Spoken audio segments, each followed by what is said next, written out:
Hoje, dia 15 de abril de 2009, estamos aqui no estúdio da Unimonte, no projeto Memória, História Oral, e vamos entrevistar hoje o seu Manuel Constantino. Bom dia, boa tarde. Boa tarde. Seu Manuel Constantino, o senhor poderia nos dizer o seu nome, idade, o nome dos seus pais, de onde vieram? Manuel Constantino dos Santos, sou natural de Mata Grande, estado de Alagoas, filho de Joaquim Constantino dos Santos e Maria Constantino dos Santos. Os meus avós, nem paterno nem materno, não conheci. Data de nascimento? 24/12/1940. Você nasceu aonde? Mata Grande, estado de Alagoas. Você podia falar um pouco lá da sua infância, lá em Mata Grande?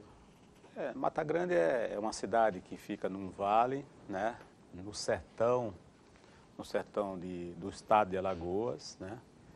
Eu nasci num lugar por nome de Lagoa de Santa Cruz, né, e é Lagoa de Santa Cruz porque lá tem uma lagoa, né, e tem uma igrejinha, né, e eu nasci naquela localidade.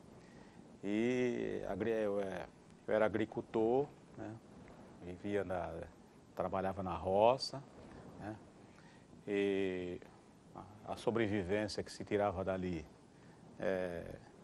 era pouca, né, os meios eram poucos, né, porque se plantava milho, feijão e mandioca, né, e algodão, né, e a gente vivia daquilo que produzia ali, né, e algumas coisas que sobravam, que não se consumia, né? Meu pai colocava em cima de um animal por nome de jumento, não sei se as pessoas que estão aqui conhecem, né? E vendia nas feiras, né? E aquilo ali, o resultado daquela venda, né? É que nós comprávamos outras coisas que não dava na roça, né? Mas a vida era muito precária, muito difícil, né? E aí nasceu uma vontade de mudar, mas mudar para onde, né? A gente não tinha assim uma expectativa de para onde a gente podia mudar para melhorar. Foi aí que apareceu uma filha de uma vizinha que morava lá, uma vizinha nossa que morava lá, e que tinha uma filha, e essa filha veio aqui para São Paulo, né? E aqui ela casou e fazia visita de ano em ano à mãe, e era conhecida da minha mãe. E aí ela começou a falar de Santos, que aqui a vida era melhor, não era uma vida tão sacrificada como aquela que nós vivíamos lá, né? E que era bom alimentar uma expectativa de mudança, de vida, né? E isso ela fazia todo ano, que ela ia lá. Todo ano ela colocava aquela semente na cabeça da minha mãe, que era a pessoa que ela sempre conversava. Eram amigas e conversava. Certa vez, minha mãe ficou muito influenciada com aquilo, né? E aí começou as discussões, né, no casal, né? E que tinha que mudar, que não dava para ficar ali naquela expectativa de vida, que e tal. E foi aí que foi nascendo essa possibilidade de correr esse risco, porque a família era uma família numerosa, né? Era eu, aliás, sou eu e mais 7 irmãs, né? Era um risco muito grande você sair do lugar onde você vive, está habituado, acostumado, né? E tentar a sorte em outra localidade, né? Mas aquela discussão, aquelas constantes, né? Conversa e até de certa forma colocada com uma certa esperança, né, por parte da minha mãe, né, o o meu pai decidiu mudar. Ele decidiu que era um homem muito severo, trabalhador, muito honesto, né? E ele ouvia, mas, na verdade, havia, de certa forma, um pouco muita responsabilidade para fazer isso, né? Mas, certo dia, ele decidiu que aquilo era possível, né? E foi no dia 21 de setembro, né, de 1957, que ele decidiu tirar os documentos todos, né, ir a uma delegacia que tinha na cidade, tirar os documentos, e o destino era Santos. E a referência era a casa daquela pessoa que nos visitava, que era no Morro São Bento.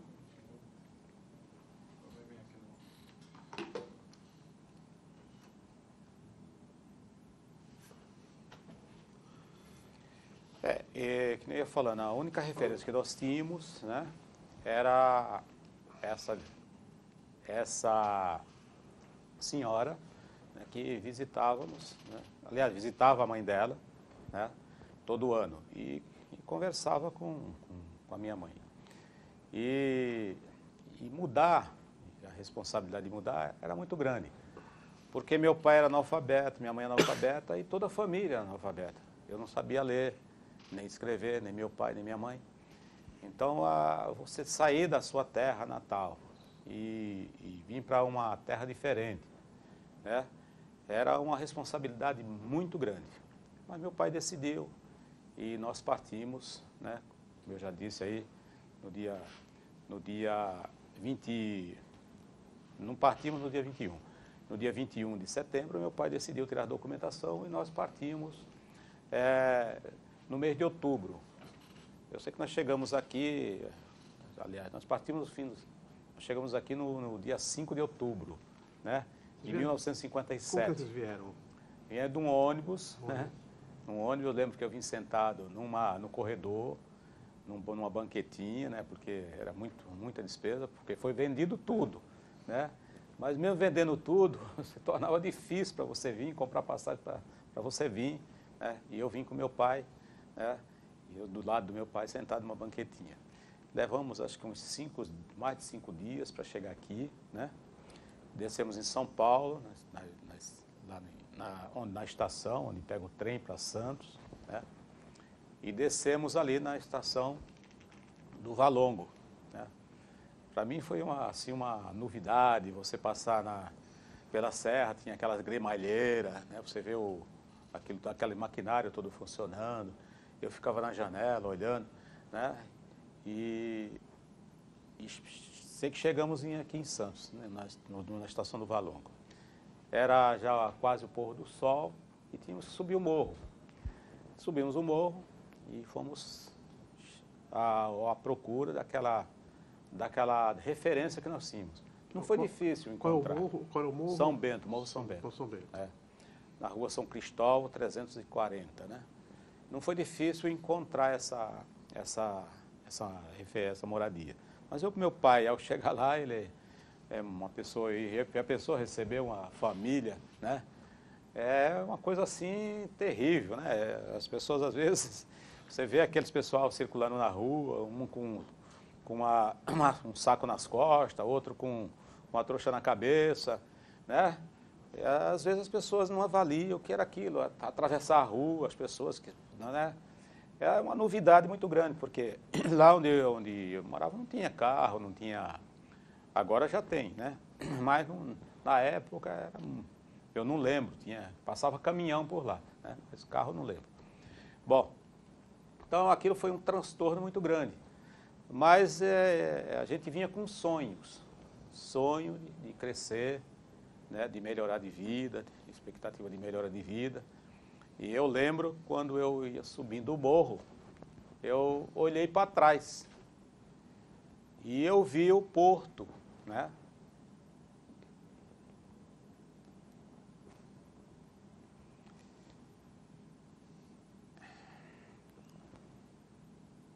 E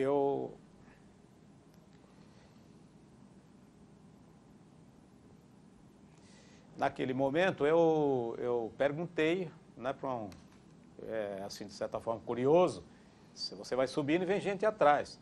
E eu perguntei, olhei para trás, perguntei o que era aquilo lá, né? E as pessoas disseram, ali é o porto.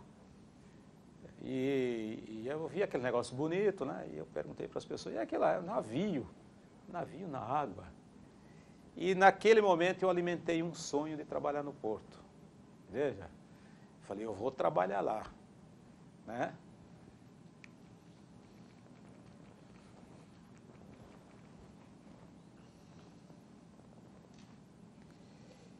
E aí, você vai trabalhar, mas não tinha expectativa, não tinha como trabalhar no porto.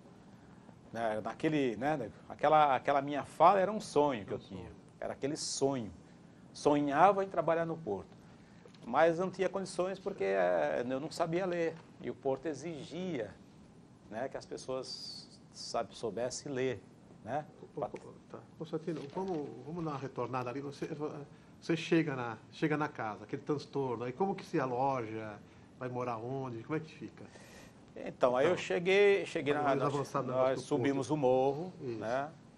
Subimos o morro e ao subir o morro eu vi o porto, né? Eu sonhei em trabalhar no porto, né?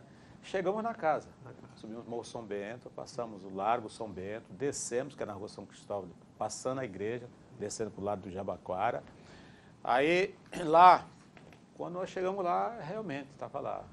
Pessoa, mas uma vida diferente, né?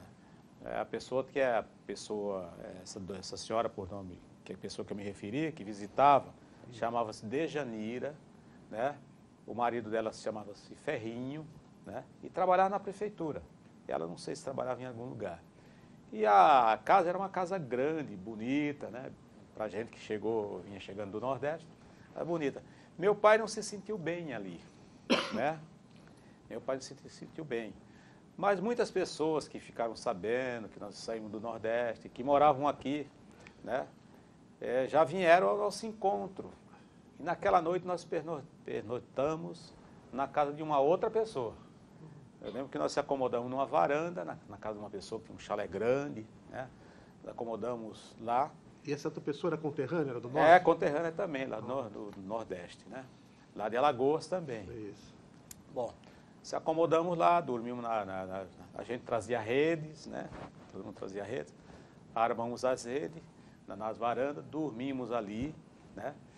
E no outro dia de manhã, meu pai já desesperado foi à procura de emprego. Mas analfabeto, sem conhecer nada, ele saiu conversando. Aí foi aí que ele ficou sabendo que tinha uma pessoa que consertava sapato, que tinha oficina de sapato. E meu pai tinha uma profissão, além da profissão de agricultor, ele tinha uma profissão que ele não exercia lá, no Nordeste. Porque a gente lá andava de apragata, né, andava descalço, né, e vida muito simples. Mas ele era um super profissional, né, na questão de consertar sapato e de fazer sapato. É um sapateiro. É, sapateiro, mas eu super competente. Aí tinha uma pessoa que morava no fundo do breque, ali na Rangel Pestano, nós estamos aqui na direção, no fundo aqui do breque. Ele foi até lá.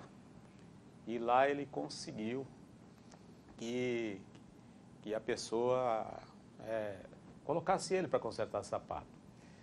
E sei que ele trabalhou meio-dia só, acostumado na roça, né? Não se adaptou a ordens, a receber ordens.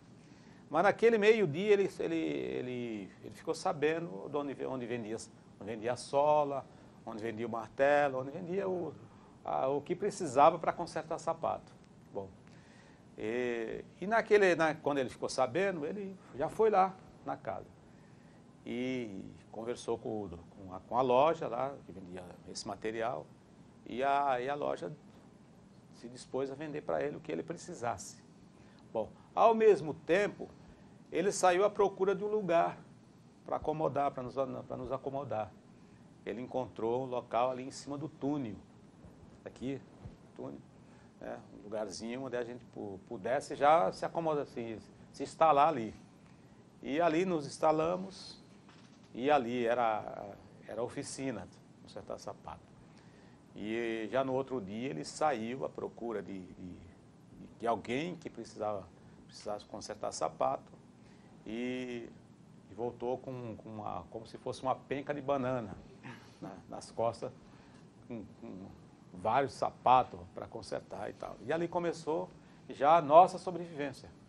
Porque ele consertava e entregava, a pessoa pagava. E eu, que tinha aquele sonho de trabalhar, também saía à procura de emprego. Mas os lugares onde eu pedia emprego, procurava saber se alguém precisava, só em abrir a boca as pessoas já diziam que não, porque não sabia falar, né? E até as condições mesmo que eu me apresentava, as pessoas já diziam que não precisava. Bom, aonde foi que eu fiquei sabendo que precisava de alguém para trabalhar e que podia me aceitar? Era de entregador de gelo, aqui na Vila Matias, bem próximo daqui, tinha a fábrica de gelo, só que tinha uma condição, eu tinha que entrar às 3 horas da manhã, todo dia. Eu entrava às 3 horas da manhã e saía meio-dia. E a entrega de gelo era lá na ponta da praia, na chácara dos japoneses, lá na ponta da praia. Eu aceitei e comecei a trabalhar aqui na fábrica de gelo. Meu pai trabalhando lá, consertando sapato, e eu trabalhando na fábrica aqui, entregando gelo. Depois de 11 meses, eu já me inscrevi, né, para servir o Exército, né, tive que me apresentar. E ao me apresentar, o sargento lá me chamou do lado e falou que eu não ia servir, eu estava dispensado.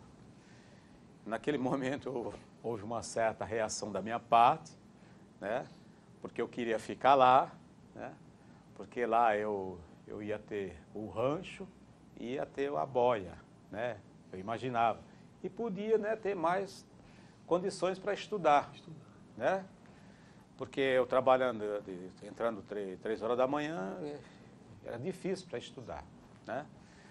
Aí o sargento disse que eu estava dispensado. Eu falei, mas como? Eu não estou dispensado, eu tenho saúde, sou perfeito, por que eu estou dispensado? Está dispensado. Mas aí eu perguntei por que ele não entrou em detalhe, né?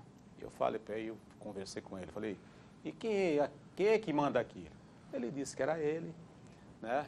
E eu falei, e acima do senhor? Ele falou, capitão. E ele imaginou que eu não ia falar com o capitão. E eu falei, eu posso falar com ele? Ele falou, pode. Só é subir essa escada aí. Aí eu subi, quem conhece o segundo BC sabe que sobe a escada, lá em cima tem um salão grande. Eu fui lá, cheguei lá, perguntei quem era o capitão estava deitado num banco. Aí ele falei, quem é o capitão aqui? Só tinha aquela pessoa, ele falou que era ele. E eu expus o meu problema para ele. E ele falou que realmente eu estava dispensado, que eu era reunião de família, né, e não podia servir. E logo ele entendeu que que a minha maior dificuldade, aquilo que eu estava passando, é que eu queria me encostar em algum lugar, não é isso? E ele perguntou se eu queria trabalhar. Eu falei que eu queria. Ele tirou a caneta da camiseta, usava, foi à mesa, pegou um cartão, escreveu, e eu fui trabalhar lá na Vidobras, em São Vicente. Mandou lá para a Vidobras. Fui lá, entreguei o cartão, no outro dia eu saí do Morro São Bento, aí de onde eu morava, a pé, fui lá para a Vidobras. E eu ia todo dia, a pé, lá para a Vidobras, trabalhar. Trabalhei lá 10 meses. Depois desses 10 meses, eu voltei ao quartel, né? Eu podia ter voltado antes, mas eu não voltei para agradecer. Voltei depois de 10 meses que pedi o emprego. Era o mesmo capitão, que era o capitão Pentenar, né? Falei com ele, ele falou, olha, eu vou lhe mandar para um outro lugar, né? eu já sei que a fábrica parou e eu vou mandar para você para um outro lugar. Você vai para Cozipa. Lá você vai ter emprego para a vida inteira. Eu fui para Cozipa, né? Mas cheguei lá, o serviço, eu não me adaptei. Porque eu, no terceiro dia, né, caiu uma pedra na cabeça de uma pessoa lá, né, e eu fui defender a pessoa, né, fui reclamar que nós não tínhamos capacete. E era um senhor alto, moreno, tinha até um jeito de mineiro, né, e ele disse naquele momento para mim que eu voltasse para o meu serviço, que ali o encarregado era ele. E que ninguém tinha que ficar defendendo ali ninguém. Eu falei, não. E se cair a pedra na minha cabeça? Caiu no meu colega, ele tá aí a cabeça saindo sangue. Na minha, ele falou. Quem manda aqui sou eu, vá para o trabalho, vá para o seu serviço. Naquele mesmo momento, eu deixei lá a pá e fui embora. Eu trabalhei aqueles 3 dias, não recebi, nunca mais voltei a Cozipa, né? E procurei arrumar outro emprego. Mas foi difícil, novamente. Fiquei 6 meses por aí, quebrando parede, né? Alguém precisava, limpava terreno, carregava pedra para as pessoas que precisavam fazer casa no morro. Até um dia eu fazer uma ficha na Indústrias Vilares, que era aqui na rua São Francisco, 328, e aí arrumei um emprego, né, de ajudante geral. E aí eu tinha a chance de estudar. Né, até esse momento você é analfabeto ainda? É analfabeto. Aí eu tinha a chance de estudar. Aí na própria empresa lhe dava a chance de estudar. Eu sei que eu trabalhei quase 7 anos e meio aí, né? E nesses 7 anos e meio foi onde eu fiz o curso primário, né? Estudei, né? Estudei lá no Fernando Costa, ali em frente ao cemitério da Areia Branca. Sebastião Silva Julião, que era lá e também aqui no Barnabé, né? Estava aí. Bom, eu sei que a partir daí, né? A partir daí, morando no morro, né? Foi que comecei a namorar, né? Casei com a moça do morro mesmo. E... Seu Zé Manuel, antes do senhor avançar um pouquinho, como que era o morro nessa época? Não, o morro era muito diferente. O morro hoje não tinha tanta... Não era tão... Não tinha tanta via para você circular. Era escadarias, era poucas moradias, né? Não tinha a segurança que tem hoje, né? É completamente diferente do que é hoje. Hoje não tinha a quantidade de transporte que tem hoje, né? Hoje tem perua, tem ônibus, era completamente diferente.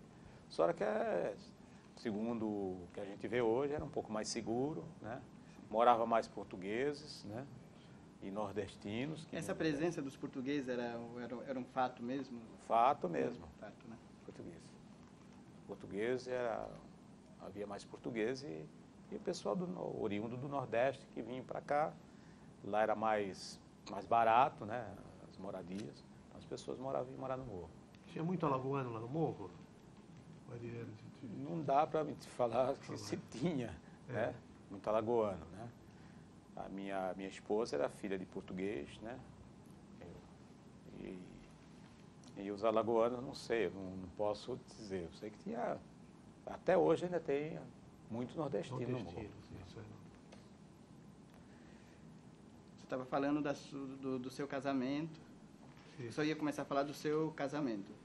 Constantino, antes de casar, né, antes de chamar, o lazer, fazia alguma coisa? Além de trabalho, o que você fazia? Não, de só lazer? trabalho. Não, só trabalho. Porque era assim, você tinha dificuldade em tudo, né?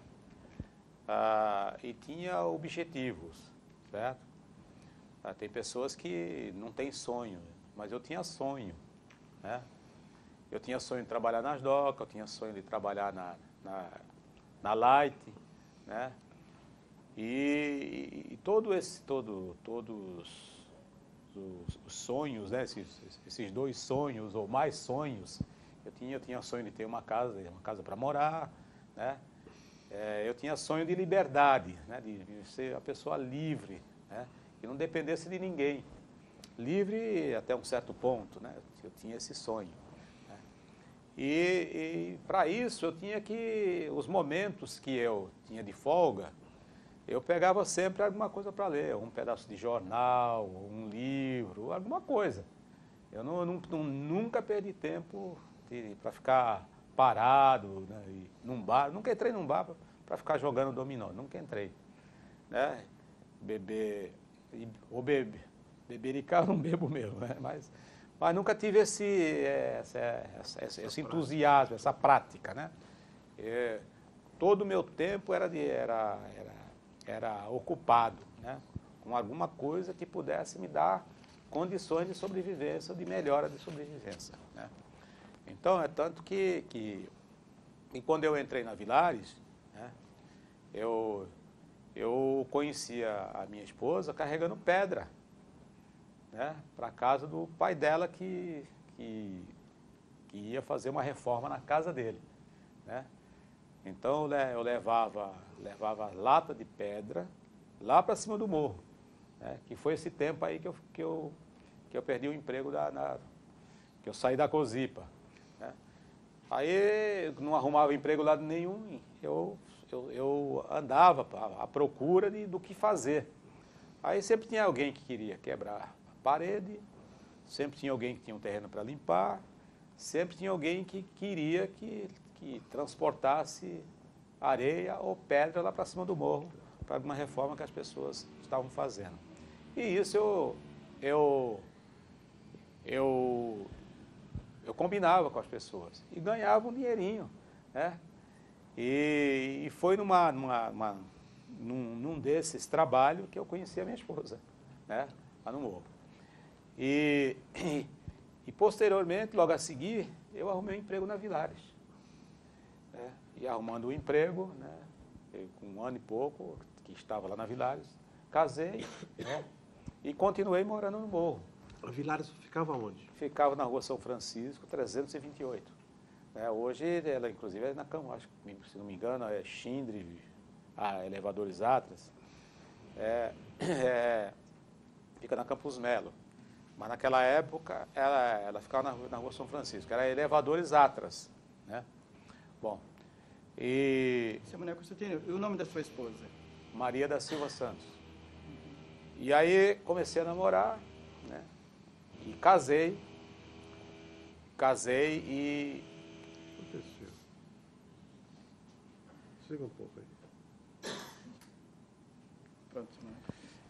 Então, comecei a namorar, já estava trabalhando na Elevadores Atlas, né? E lá na Elevadores Atlas, como eu já disse anteriormente, eu tinha chance de estudar. Eu não só tinha chance de estudar os desenhos da empresa, a profissão, como eu tinha chance de estudar também à noite. Né? E era uma empresa muito boa, né?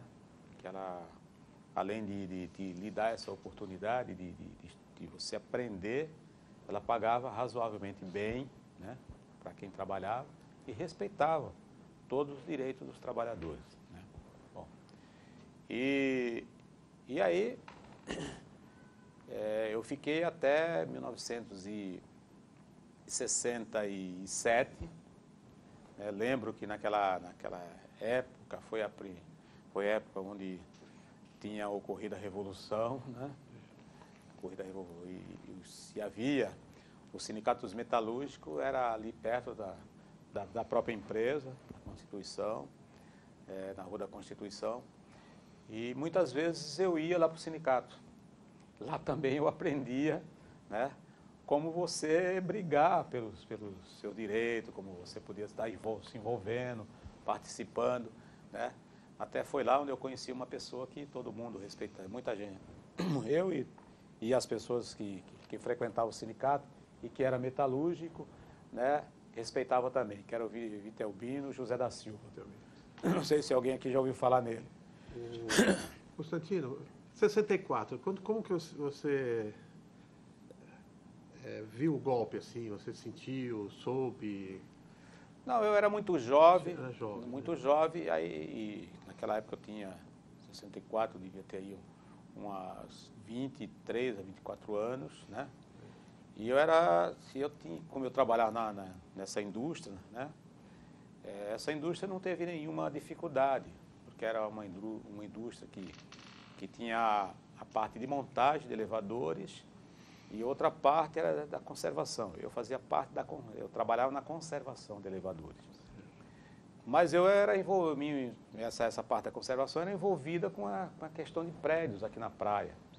Era envolvida com as pessoas de classe média alta, né? Hoje, aqui a Ponta da Praia, aliás, a Gonzaga, Boqueirão, né? Aqui no final do Canal 2, Canal 3, né? Hoje mora pessoas de classe média, né? Mas naquela época não morava. Pessoal de classe média e tudo já moravam aqui, eu acho que é para o centro, né? Mais para cá, né? Isso em 1964. Mas havia muita preocupação. Até porque, como jovem, eu comecei a participar de uns fóruns sindical de debate, não sei se alguém lembra aqui, né, onde se debatia muito, que as pessoas não tinham tanto medo como tem hoje. Hoje não tem nada de revolução aí, e as pessoas têm muito medo de se organizar. Eu não vejo mobilização nenhuma, naquela época não, as pessoas se mobilizavam, se juntavam. Eu mesmo lembro que muitas vezes eu punha a bandeira nas costas e andava para cima e para baixo, baixa a ditadura, baixa a ditadura. A ditadura eu não sabia o risco que podia estar correndo. Mas eu sempre fui do diálogo, sempre fui de conversar, de me envolver, mas realmente com trabalho. Você era sindicalizado? Sindicalizado, sindicato metalúrgico, né? E lá foi que eu conheci esse Vitelbino, essa pessoa que era uma pessoa que tinha uma oratória forte, né? Um convencimento e tal. E a gente ficava observando ali. Você dizer que a partir daí aprendi que a gente tinha que lutar muito pelos nossos direitos, né? Porque esperar que as pessoas te tragam, na verdade, o teu medo de sobrevivência vai ser um pouco difícil, né? Mas havia essa preocupação. Bom, e o tempo foi passando, eu fui para São Paulo estudar, porque 6 meses depois que eu entrei como ajudante, eu já passei para ajudante médio. 1 ano e pouco depois já era mecânico, né? Porque eu estudava mesmo, eu aprendi a ler o desenho do elevador como se eu estivesse lendo aqui um livro, né?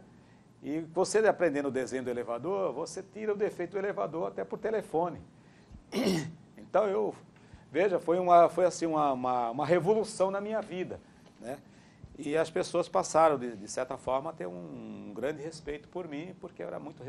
Aliás, eu sou muito responsável, né, pelo aquilo que eu faço, aquilo que eu me proponho a fazer. Então, eu fui para São Paulo, ali para São Bernardo, tem lá a indústria de lá, fui estudar a parte contínua dos elevadores, né, tanto que elevadores que nem elevadores do Fórum, ali da Tribuna, né, elevadores que a gente consertava já aqui. São correntes contínuas, né? Então, a partir dali, a minha vida foi mudando, né? Mas eu tinha um sonho, eu morava em casa alugada. Nesse tempo, o senhor ainda está morando no morro ainda? Morando no morro. A casa era alugada, apesar de ser do meu sogro, mas ele queria me dar a casa, eu não queria, não. Eu quero, o senhor diz aí quanto que pagava. Eu pagava lá simbolicamente alguma coisa, mas pagava o aluguel. Mas o meu sonho mesmo era ter uma casa. Era construir uma casa para me morar com a minha mulher, daquela que já tinha nascido a minha primeira filha, né? E foi daí que surgiu, né, eu fiquei sabendo que lá para a Zona Noroeste, né, especificamente no Rádio Clube, vendia um terreno. Tinha terrenos para vender. Aí, certo dia, eu peguei a perua e eu fui até a Zona Noroeste. Eu entrei de férias, né, e fui até a Zona Noroeste. Pesquisar os locais lá, pesquisar os terrenos que tinham lá para vender. Isso aí é quando, mais ou menos, seu Manuel? Isso foi em 65, 65 já virando para 66. Aí eu fui lá e realmente tinha, aquilo lá não tinha nada, né? Só tinha 2 linhas de ônibus, para chegar lá era uma briga que só Deus sabe. Tudo lamaçado, né? E tinha também o serviço de peruas, né? A primeira vez eu fui de ônibus e para voltar eu já voltei de perua. Só que o terreno que eu vi lá e decidi comprar, né, era metade de um terreno que ficava na Brigadeiro Faria Limas, né? E voltei para a imobiliária, comprei, fiz negócio com o terreno, né? E todo contente, no dia seguinte eu levei a minha esposa para ver o terreno. Quando eu cheguei lá, quem deu o terreno? Era um lago. Estava um lago. A maré tinha enchido. Mas eu não comprei um terreno nessa rua aqui. Comprei, mas eu não conseguia chegar lá. Aí, poxa, eu fiquei um pouco desesperado, porque era tudo que eu tinha na vida, tinha comprado aquele terreno, né? Aí eu voltei na imobiliária imediatamente. Falei para ele que eu não encontrava o terreno. Lá estava cheio. Ele falou, mas lá enche mesmo. Falei, então não quero. Não quero aquele terreno. Naquele momento, tinha um senhor por nome de Antônio ali sentado do lado. E que tinha um terreno que é o terreno onde eu moro hoje. A casa onde eu fiz a casa. Ele estava ali para fazer negócio com o terreno. E ele falou para mim, eu estou aqui para vender um terreno. Eu acho que lá onde eu tenho o terreno não enche. Aí eu falei, não, mas ele vai ter que me devolver o dinheiro, né? Que eu comprei essa metade de terreno. Aí eu era um senhor por nome de Seu Jorge, um senhor muito decente, que era o responsável pela imobiliária, né? Eu acho que morreu, que Deus põe em bom lugar, né? Falou, não, isso não é problema nenhum. Só que esse terreno que você vai comprar aí é 3 vezes mais. Eu falei, pois é, mas como é que eu faço? Não tem problema nenhum, você dá essa parte aqui de entrada e o resto nós dividimos em várias prestações. Aí fiz o negócio, né? E aí o meu sonho cresceu, o meu sonho de ter a casa própria cresceu, né? E aí eu tive que viabilizar o meu meio de saída da empresa, da indústria de Vilares, confiando que eu era jovem, né? E que arrumava emprego, né? E pegar aquele dinheiro e investir lá, fazer a minha casa e mudar para lá. E foi isso que eu fiz. Determinei a mim mesmo que eu ia fazer a casa para morar.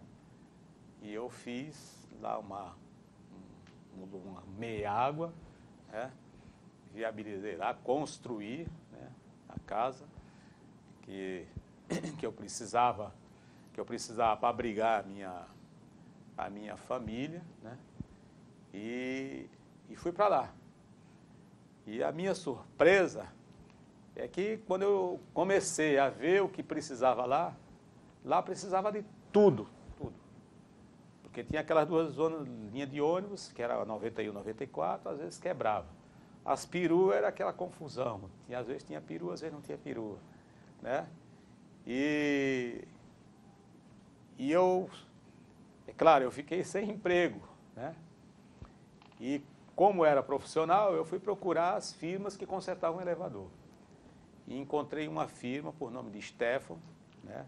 Que era da Floriano Peixoto, 119, e que falou, olha, eu tenho emprego, mas você vai ter que trabalhar em São Paulo. Tem que montar uns elevadores lá em São Paulo. E eu precisava trabalhar, eu fui para São Paulo. E lá eu ficava toda a semana inteira, só voltava o domingo. E lá também foi um outro sofrimento, porque eu tinha que dormir lá, na casa de máquina. Mas assumi, fiquei lá. Consegui montar um elevador ainda, né? tinha 2 elevadores para montar, montei um, e eu descia aos finais de semana e sempre consultando as pessoas sobre as docas, sempre consultando. Certo dia, uma pessoa falou para mim que as docas iam pôr trabalhadores. E foi aí que eu faltei o serviço e consegui entrar nas docas. Né? Isso em quando, seu Zé Manuel? Em 1968. Dia 6 de maio de 1968. Como que foi a admissão? Como é que foi a admissão? Como que foi a admissão nas docas? As docas você tinha que fazer, você tinha que entrar com requerimento. Meu sogro trabalhava nas docas, você entrava com requerimento, né? E era chamado, né? E você era chamado para fazer lá 4 operaçõezinhas de conta e fazer um ditadinho, né? Eu já estava preparado, né? Aí fiz lá as 4 operações de conta, né? E o ditadinho, né? E eu sei dizer que veja, como eu ia falando, então, se houvesse provocações do trabalhador contra o guarda portuário, quer dizer, aquilo não havia, se aquele trabalhador ele fosse, de certa forma, chamado a atenção, né, pelo guarda portuário, em função da sua atitude, quer dizer, o sindicato não ia defender uma atitude, talvez, isolada do trabalhador. Mas quando era uma implicância do agente, né, do agente de segurança contra o trabalhador, então aquilo criava-se, de certa forma, um fato, né, e o sindicato discutia aquilo para que aquilo não acontecesse mais, aquele fato não acontecesse mais. Constantino, tinha problema de bebedeira, de droga? Não, droga eu não tenho conhecimento. Bebedeira, bebida, sempre ocorria aqueles trabalhadores que bebiam, né? E criavam um conflito, né? Nesse caso, esse caso está mais ou menos encaminhado por aí, né? Às vezes o cidadão entrava dessa forma na portaria, o agente que estava lá percebia, né, e chamava a atenção daquele trabalhador, e o trabalhador, às vezes, né, reagia em função dele estar desconscientizado, né, estar, de certa forma, fora de si. Mas isso era esse caso isolado, o sindicato não se envolvia com isso. Quando a atitude do agente era uma atitude, de certa forma, antidemocrática e ao mesmo tempo, de querer se sobressair sobre o trabalhador, então não, isso aí não tinha nenhum motivo, porque isso era feito, de certa forma, uma comunicação, né? E a empresa tomava conhecimento e o sindicato também tomava conhecimento. Bom, e havia esses meios de segurança, de controle no porto. Eu, por exemplo, vi várias pessoas ser conduzidas para o Raul Soares, na época lá. Eu trabalhava ali no Valongo, aliás, no Valongo não, na barca do Itapema, ali quando saiu para o Itapema, no Armazém 5, na subestação 8, ali tinha uma subestação com o nome de subestação 8. E vi muitas pessoas passarem para lá, o Raul Soares. Eu não conhecia ninguém, porque eu te falei, a gente era envolvida mais com o trabalho, né? E eu não conhecia as pessoas. Bom, quanto ao trabalho, a mudança do trabalho, teve a época do rolete, da descarga de trilho, né? Da embarque de juta, que é aqueles fardos grandes, né? Juta, né? Dos fardos dos paletes, que era aqueles que iam para Gozipa, para fazer automóvel, ia para Gozipa e ia também para outras coisas. Bobina de papel, vinha muito essa questão de bobina de papel, né? E o resto era vários, né? Muita sacaria, não tinha. Cada navio trazia a sua especificidade de mercadorias, né? É vinho, é bacalhau, é azeitona, aquelas barricas de azeitona, né? Enfim, uma série de produtos que o Brasil importava. E a exportação era soja, né? Como é até hoje, era o palete, tinha também a vinda de trigo para cá, muito trigo, né? Então, e às vezes vinha o container, só que o container era muito pouco. Essa questão da bobina, do palete, tudo, mudou para container. Hoje você vê aí essa grande quantidade de container que reduz a mão de obra, né? E havia também muito embarque de café, exportava muito café, né? Que era, esse fato trazia assim uma projeção, né, para o país, né, nesta época que se exportava muito café, né? E a quantidade de navios também não era essa que é hoje, porque hoje foi criado 3 mini-portos, né? Foi criado do outro lado o Santos Brasil, né? Foi criado lá a Dow Química, lá no Guarujá, e foi criado o Porto da Cozipa, né? E naquela época ainda tinha a ilha, que é a parte já tinha a ilha, que é a parte do líquido. A ilha era destinada exclusivamente para a descarga de gás líquido feito e produtos químicos, como acredito que até hoje, né? Bem, e as mudanças, elas eram poucas com referência não só ao número de trabalhadores, mas também como a questão de equipamentos. Os equipamentos, isso. Equipamentos, né?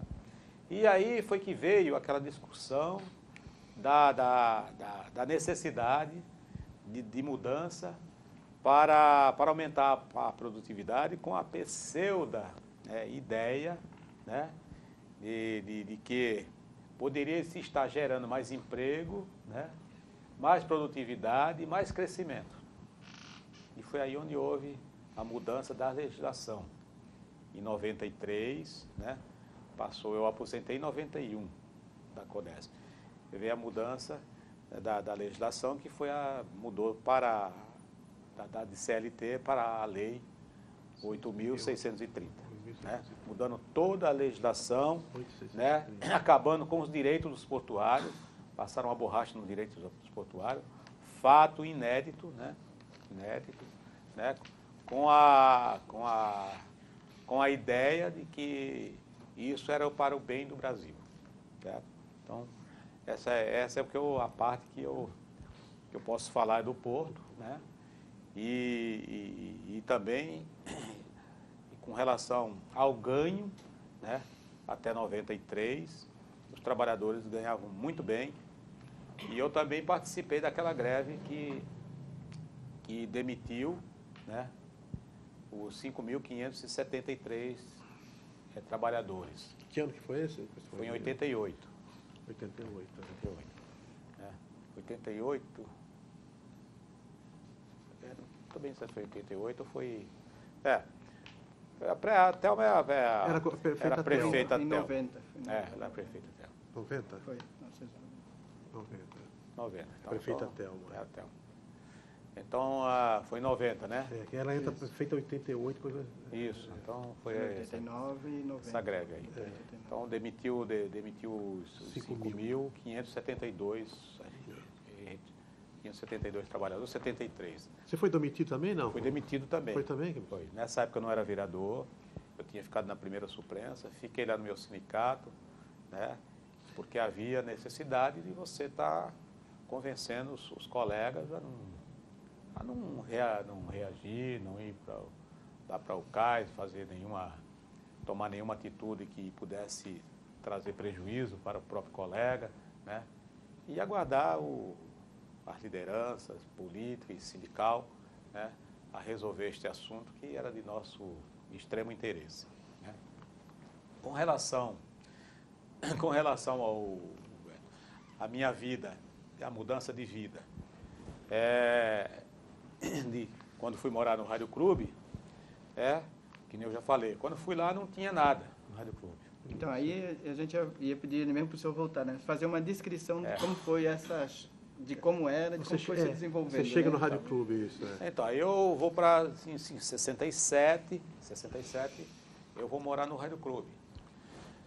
Porque em 66 eu comprei lá o terreno, em 67 eu viabilizei a moradia, finzinho, né? E fui morar lá. Lá não tinha, em algumas ruas não tinha água, não tinha luz, né? Não tinha, não preciso dizer, né? Mas não tinha asfalto, não tinha saneamento, não tinha drenagem. Não tinha luz? Não, em algumas ruas não. Em algumas ruas não tinha água, em algumas ruas não tinha luz. E no asfalto só tinha asfalto na Celestino Borrou, que foi feito pelo José Gomes. E o ônibus chegava até a Praça Gerando Baté, porque ele às vezes chegava até lá, por uma rua de terra batida. Mas os ônibus ficavam a maior parte parado, era ali na Praça Celide de Moura Negrini, onde funciona o Colégio Celide de Moura Negrini. Bom, ficava ali. Porque ali era o Celestino Borrol, termina ali, asfalto e voltava por ali. E era 2 linhas de ônibus só. Bom, que era 91 e 94. Aí, cheguei lá, já encontrei uma sociedade de melhoramento que foi fundada em 68, aliás, em 68, não, 58, dia 9 de janeiro de 58. E os colegas trabalhavam muito no sentido de viabilizar as melhorias para a comunidade. Só que eles não tinham consciência política, eles se mobilizavam internamente. E atraía os políticos para lá, né? Eu lembro que para lá ia o saudoso Fernando Oliva, ia para lá o saudoso Oswaldo Carvalho de Rossi. Naquela época também tinha um outro vereador, que era o Paulo Pimentel, que era enfermeiro. Eles iam para lá, participavam lá da Sociedade de Melhoramento, mas participavam das solenidades da Sociedade de Melhoramento.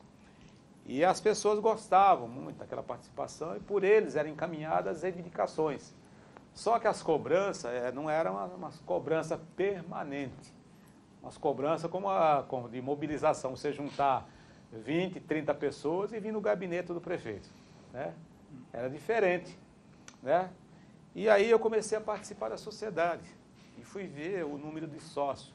Quer dizer, era sempre aquela meia dúzia de sócios, aquela meia dúzia de pessoas, né? E faziam aquelas reuniões, mas reuniões internas, dentro da comunidade e algumas pessoas participavam, mas não participavam com aquela consciência que deviam desenvolver um trabalho mais efetivo para conquistar as melhorias para a comunidade. A partir do momento que eu comecei a fazer parte da sociedade, a minha primeira ação foi desenvolver um pensamento de que nós tínhamos direito. Pô, nós temos direito, vamos morar sem lugar, sem água, sem luz, né, sem asfalto, sem drenagem, sem pavimentação, sem transporte, sem escola, sem segurança, sem nada, né? Então nós vamos ter que cobrar isso, alguma coisa tem que vir para cá, né? E nessa época ainda era ditadura. Que ano é isso aí? Que ano você está? Eu entrei para a sociedade em 79, 78, 79. Ainda era a ditadura, né? Aí as pessoas que estavam lá, em função dessa minha atitude, eu passei a ser oposição, né? Porque quem ia para lá, quem ia participar de feijoada, de alguns almoços, de conversar com os moradores, vendo aquela pessoa se queixar que as melhorias não chegavam e que nós tínhamos que mudar, as pessoas, opa, essa pessoa não está agindo corretamente, né? Num momento como esse, onde todo mundo está aí, onde nós temos aí um processo no país totalmente que as pessoas devem entender que é um processo de força, né? E aí eu comecei a ser uma pessoa que criava, daquela forma, uma insatisfação. Só que essa minha insatisfação, por incrível que pareça, gerou um grande número de adesões, né? Eu comecei por sócio da sociedade, Nessa época você tinha contato com a política, já com políticos, nessa época? Você tinha contato já com a política? Não, aí foi quando veio, aí não tinha ainda não tinha. Aí começou a vir o número de pessoas para a sociedade, de adesões para a sociedade, né? O único político que eu tive que eu tive um contato com ele foi o pai do Oswaldo de Roça, porque ele era dono da padaria lá, tá certo? Ele era dono da padaria, mas esse era só na época da eleição. Tinha eleição, ele aparecia lá, né? Passou a eleição, ele não ia, só ia lá porque tinha o comércio, tinha lá um prédio que é dele. Bom, e aí começou a discussão. Quem era permanente lá, ia sempre lá, era o saudoso Fernando Oliva, né? Ia lá. O Fernando Oliva não era alagoano? Sergipano. Ah, Sergipano. Aí começou aquela discussão, a direção da sociedade era ligada ao Fernando Oliva, e essa minha posição, essa nova posição, não servia. Era uma posição de opositor. Bom, só que a minha discussão, a minha colocação na época, era que nós devíamos participar mais, nós devíamos estar mais juntos, estar mobilizados e exigir que alguma coisa fosse feita em prol da nossa comunidade. Bom, e aí foi aumentando o número de pessoas, de participantes, de sócios, tanto que você pode ver nas fotos que nós temos lá, nessa época, a sociedade estava sempre cheia de gente, sempre cheia. Bom, e aí foi indo, e eu fiz parte do Conselho Fiscal, né? Não podia gastar o dinheiro com essas promoções, né? O que se arrecadava não podia, né? Eu não servia, né? Algumas coisas que se fazia, não podia, não pode, porque não, chega na hora de prestar conta, não, isso aqui está errado, né? Bom, conclusão, dentro dessa nossa trajetória na sociedade, nós ganhamos confiança. É tanto que houve uma eleição que fraudaram, mas a nossa luta continuou e em 1980 nós ganhamos a presidência da sociedade com uma proposta, lutar pelo esse negócio Laudeme, instalação de várias benfeitorias, drenagem e pavimentação do bairro, melhoria no transporte coletivo, né? E uma série de outras reivindicações em prol da comunidade. E nós perseguimos essas melhorias, né? E em 80, ou melhor, em 80, quando nós entramos para a sociedade, apareceu lá quem? Aliás, apareceu não, eu fui procurar um vereador para poder estar apoiando essas nossas reivindicações. E me orientaram o Lara, para me falar com o Lara. Eu fui falar com o Lara se propôs a estar fazendo os encaminhamentos das reivindicações, visitar a nossa comunidade, né? Mas nós precisávamos de mais. É tanto que em função disso eu não tinha pretensão nenhuma política, mas a gente era procurado, né, por as pessoas que sabiam desse envolvimento, né? Eu também procurei um outro segmento, que é o segmento esportivo, né? Esporte amador. Nós fizemos, os times que estavam organizados, nós organizamos os times. Presidi também 2 ou 3 times lá, 2 ou 3, 4 times, Centro-Oeste, Estrela Santista, 11 Vicentino e o Bom Retiro, né?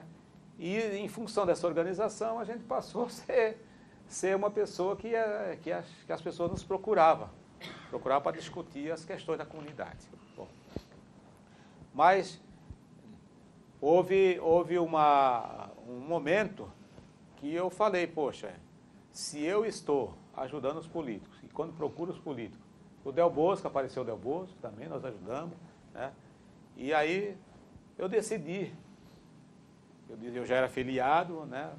Filiado a um partido, que era o MDB na época, né? Aí decidi me entrosar mais, né? E eu entendi que, já que eu estava apoiando apoiava os candidatos, a vereador e a deputado.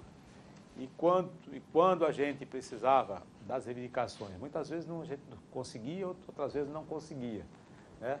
Eu decidi que eu mesmo poderia ser candidato. Você, Manuel Constantino, antes da gente avançar aí nessa parte da sua atuação mais política como vereador, você poderia falar um pouquinho mais assim da Zona Noroeste, o desenvolvimento como você desenvolveu o trabalho da Sociedade de Melhoramentos, falar um pouco da cultura, do esporte que o senhor citou, como é que era? Do urbanismo, como foi desenvolvendo, foi se arrumando. As transformações urbanas. Então, aí o Rádio Clube era um dos bairros, não tinha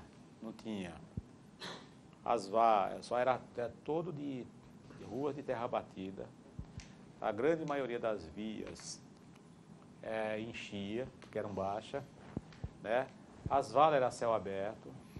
Transporte coletivo, a gente tinha 2 linhas, que era 91 e 94. Tinha o transporte de perua, como já foi dito, né? E algumas ruas não tinha água, não tinha luz. Esse processo ele foi se desenvolvendo na medida que você ia procurando as autoridades. Eu tenho um fato aqui que eu vou narrar aqui. Certa vez nós tínhamos lá uma travessa de ruas que tinham quebrado as manilhas, aquelas manilhas que a rua de terra batida, as manilhas quebraram. Eu fui à prefeitura, o secretário de obra na época era o Chaves Amarante, e eu fui falar com ele. Quem era o prefeito? O prefeito era o Bandeira Brasil.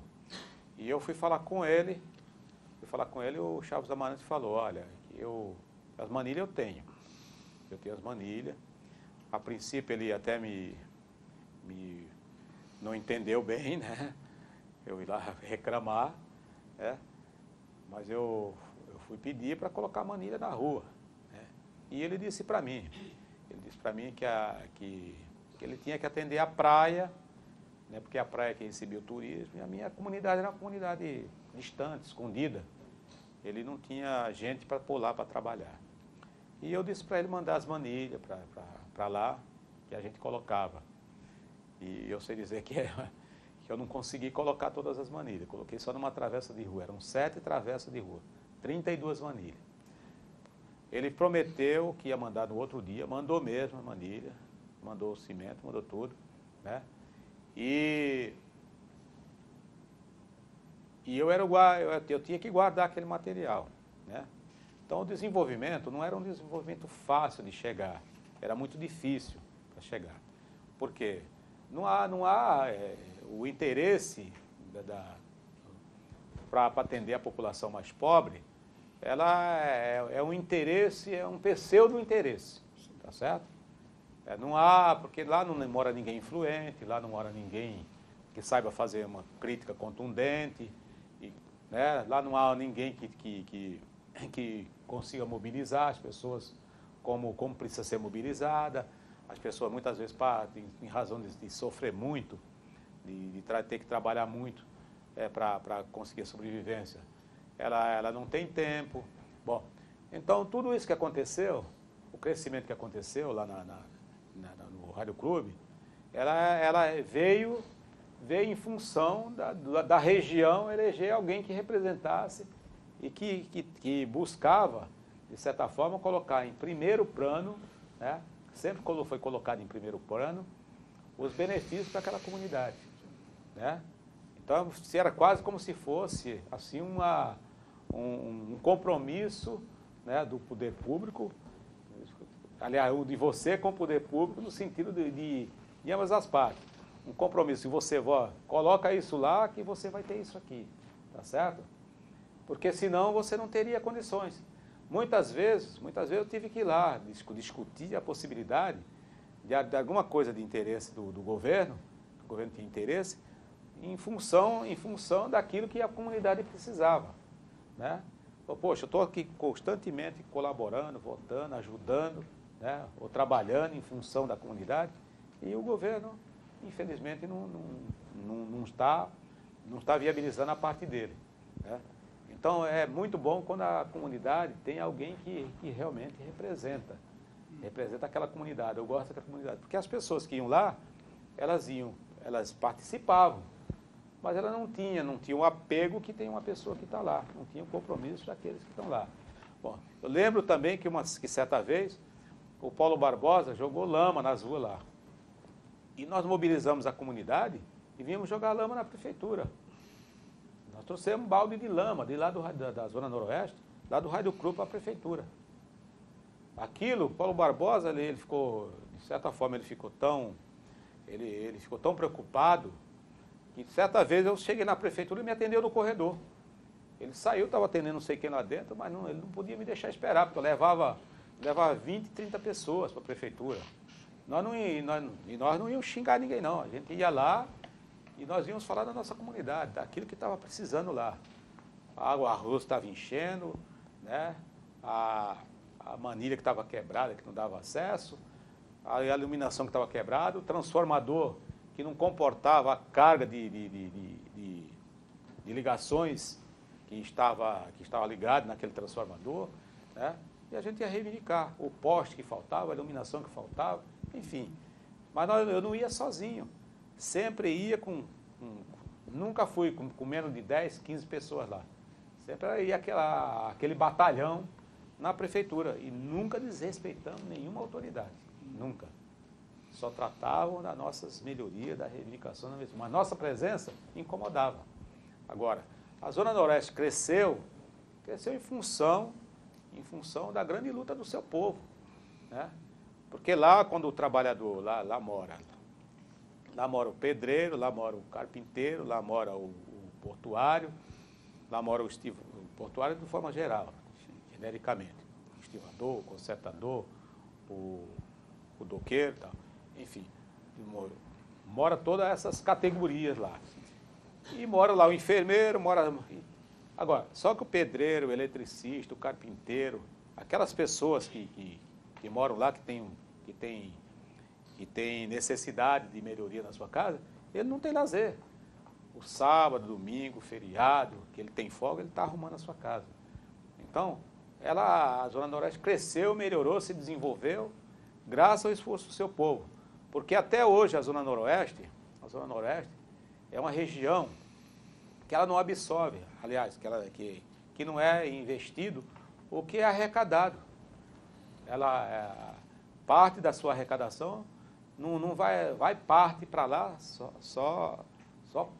vai para lá só parte da sua arrecadação. E por que eu estou dizendo isso? Não é porque, por acaso, nós temos lá o Distrito Industrial da Lemoa, que arrecada muito, nós temos inclusive a Petrobras, aquelas firmas de petróleo lá na Zona Noroeste, na Lemoa, Distrito Industrial da Lemoa. Nós temos inúmeras firmas de container instaladas na Zona Noroeste, né? Então nós ficamos só com o ônus. Os bônus a gente não recebe como deveríamos receber. Seu Manuel Constantino, e da presença dos nordestinos, que é bastante forte na Zona Oeste, como que o senhor descreveria ou falaria? Eu vejo que a Zona Noroeste ela é constituída hoje de aproximadamente, porque nós já estamos na terceira geração. Sim.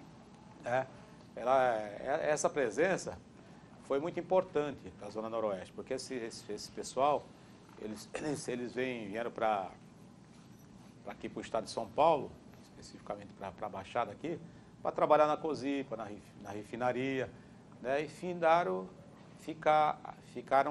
aqui e se instalaram aqui, não retornaram. Essa é uma presença maciça, porque é um povo trabalhador, né? É um povo que de certa forma, são muito apegados, né, àquilo que fazem, gostam do que fazem, né? Agora, ele hoje já está na terceira geração, ou na quarta geração, esse pessoal. E hoje a Zona Noroeste, ela apesar de ser a região mais pobre aqui da cidade, de menor poder aquisitivo, mas ela em pé, assim, de cultural, ela não perde muito para, vamos dizer, aqui para o centro, né? Ela já está crescendo, se desenvolvendo muito, né? Claro que nós temos lá o maior cinturão de favela, nós temos várias várias áreas lá que são muito carentes, nós temos mais de 5.000 habitações que sequer tem sanitários adequados, né? E não tem saneamento, porque o caminho da União, a Vila Gilda, né? Aquela Vila dos Pescadores, né? Essas áreas aí não tem caminho, por exemplo, olha, Vila Telma, caminho São Sebastião, caminho da Capela, caminho da Divisa, né? Caminho São José, né? Essas áreas ainda não têm o saneamento básico, né? Mas as pessoas que moram ali, elas são oriundas de vários estados do Nordeste, mas são pessoas que, se não trabalham, é porque, na verdade, hoje o desemprego ele está em toda parte. Não é porque não tenham competência, não sejam profissionais. Não, tem muita gente ali que moram ali, são profissionais. Tem um grupo assim de alguma região do Nordeste que predomine lá, assim, ou está pulverizado assim? Está pulverizado, mas eu acho que ainda predomina lá mais os sergipanos. É. E como que essa cultura nordestina aparece?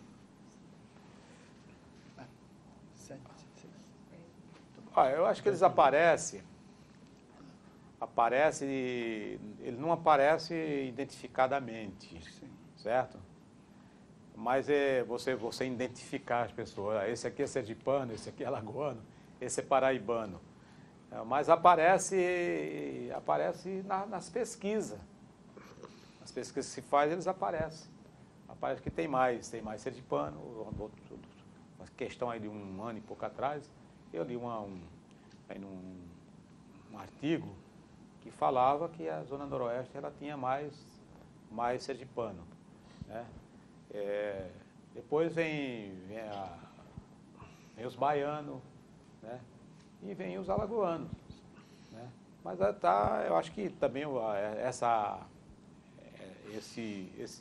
esses migrantes estão na cidade toda, na região toda. Nós estamos indo quase para o final. Fala um pouquinho dessa sua trajetória já como vereador. Porque quando eu me elegi vereador, eu fiz lá uma plataforma, né? Eu elenquei 12 itens e eu persigo esses 12 itens. O que eu ainda não consegui até agora, desses 12 itens, foi a extinção do laudêmio, né? Quais foram esses 12 itens? O senhor lembra? Lembro. Veja, o saneamento básico do Rádio Clube, a drenagem, a pavimentação, a construção de base comunitária. Eu não construí só uma, construí duas. Uma no Rádio Clube, que era a questão da segurança, que era muito complicada na época lá, né? A base comunitária, com construção de zeladorias, né? Melhorar a sociedade de melhoramento, conscientizar a população de que ela teria que participar mais da sociedade. Nós fizemos instalação na própria sociedade de biblioteca, de consultório dentário, não só na sociedade de melhoramentos, mas também na Escola Pedro Crescente. Nós construímos zeladoria, porque às vezes as pessoas viam a escola lá construída, mas não sabiam o porquê as pessoas não iam estudar ou faltava professor. Faltava professor porque os professores não tinham acesso. No dia que enchia a maré, que a maré enchia, os professores não conseguiam ir para a escola. E muitas vezes a escola era totalmente depredrada, né? As pessoas quebravam toda a escola, né? E desconsciente quebrava a escola. E muitos não iam, o pai não colocava os filhos naquela escola porque tinha medo. O que nós fizemos? Nós conseguimos, na época do Chopin em Tavares de Lima, nós fizemos várias, que era Nilza Bernardi, várias intervenções, não conseguimos verba para a construção da zeladoria. Eu era vereador há 3 ou 4 meses, fui para lá, quebrei as paredes, falei, eu me proponho a fazer a zeladoria. Eu quebro um banheiro aqui, tinha 2 banheiros lá, e faço nos banheiros uma zeladoria. Mobilizei a comunidade e fiz um banheiro. Fiz uma zeladoria. Fiz em 2 escolas, Francisco Meira e na Pedro Crescente. Com isso, e qual era o meu pensamento, o meu sentimento e desejo? É que na medida que se colocasse na escola segurança, né, as crianças e os pais das crianças não tinham mais segurança e as crianças não precisavam andar muito. Tinham para aquela escola. Esse era um item que estava na minha plataforma, né? Consultório dentário também, porque como meus dentes são perfeitos, eu com 68 anos, meus dentes são perfeitos, eu achava que eu tinha que ir. Já que o poder público não colocava consultório nos locais para atender a criançada, eu me esforcei e eu instalei 3 consultórios dentários. Um em Caruara, um na Sociedade de Melhoramento, como já falei, e um outro na Escola Pedro Crescente. Inclusive acabaram agora, tirada Pedro Crescente. Então, só o Laudeme que eu não consegui, mas mesmo assim eu consegui já o posto aqui, porque nós não conseguimos extinguir, mas conseguimos trazer o posto para cá, o escritório do SPU para cá, funciona na rua Augusto Severo, número 7, 14º andar. Consegui instalar um posto do SPU, convenci o delegado do SPU, quem tirou da sociedade foi a Thelma, na época da Thelma, saiu de lá, um posto do SPU, que era uma extensão do SPU em São Paulo, veja, para dentro da nossa entidade. Eu quero aqui ressaltar, eu tenho os meus terrenos, aliás, minha moradia lá no Rádio Clube, e se eu conseguir amealhar os meios para viabilizar um outro local, eu não regularizei não na época, porque na época estava lá o SPU lá, não regularizei não tenho escritura de nenhum terreno, por quê? A minha luta é para extinguir o Laudeme, porque eu acho que é uma lei arcaica, ultrapassada, né, emperradora, né, e até um certo ponto imoral. E eu acho que o governo tem que acabar com essa cobrança, né? Por isso eu não regularizei, porque na hora, não é que eu vou me acomodar, mas geralmente as pessoas são assim. Quando ele consegue atingir seu objetivo, ele se acomoda, né? E eu quero deixar aqui uma mensagem, as pessoas nunca devem ser omisso, nunca devem imaginar que tudo acabou, e nunca devem deixar de acreditar em si mesmo. Foi o que eu sempre fiz, eu sempre sonhei, tudo que eu sonhei, eu não tenho tudo que eu sonhei, mas eu acho que o meu sonho, se o meu sonho é pequenininho, né? Eu quando saí candidato a vereador, quero deixar aqui, veja, eu não tinha um centavo e concorri com a Câmara e ganhei a eleição na minha primeira eleição, que foi 3.616 votos. Por quê? Porque eu sonhei em ser vereador e eu fui à luta, né? Com a credibilidade que tinha, que tenho, graças a Deus, com o trabalho que realizei em prol da minha comunidade e nunca negociei nenhum interesse meu como vereador, né, em função da minha condição de vereador. Eu só trato dos interesses da minha comunidade. Então, é por isso que a nossa trajetória lá, inclusive agora nessa própria eleição, com todo o sistema montado dentro da nossa comunidade, as pessoas não davam como certa a nossa eleição e nós ganhamos a eleição. Por quê? É uma construção sólida que nós fizemos durante esse tempo que nós estamos na nossa comunidade e saio sempre, olha, é uma coisa que eu vou deixar registrado aqui, saio sempre mais votado, sou mais votado, né, no Rádio Clube, né, no local onde eu moro há 41 anos. Veja como não é fácil você ter essa aceitação como político e que todos sabem que o político, de certa forma, ele não agrada a todo mundo e nem é bem visto, né, por todo mundo, tá certo? Então, é esse nosso depoimento aí e deixando aqui uma mensagem para as pessoas. Sempre sonhe. E não sonhe pequeno não, sonhe grande, porque você sonhando grande, se conseguir um pouco, né, já conseguiu alguma coisa. Samuel Constantino, nós agradecemos em nome da Fundação Arquivo e Memória de Santos, da Unimonte, e fizeram essa entrevista aos historiadores Roberto Tavares e José Dionísio de Almeida. Obrigado e parabéns aí. Obrigado. Obrigado.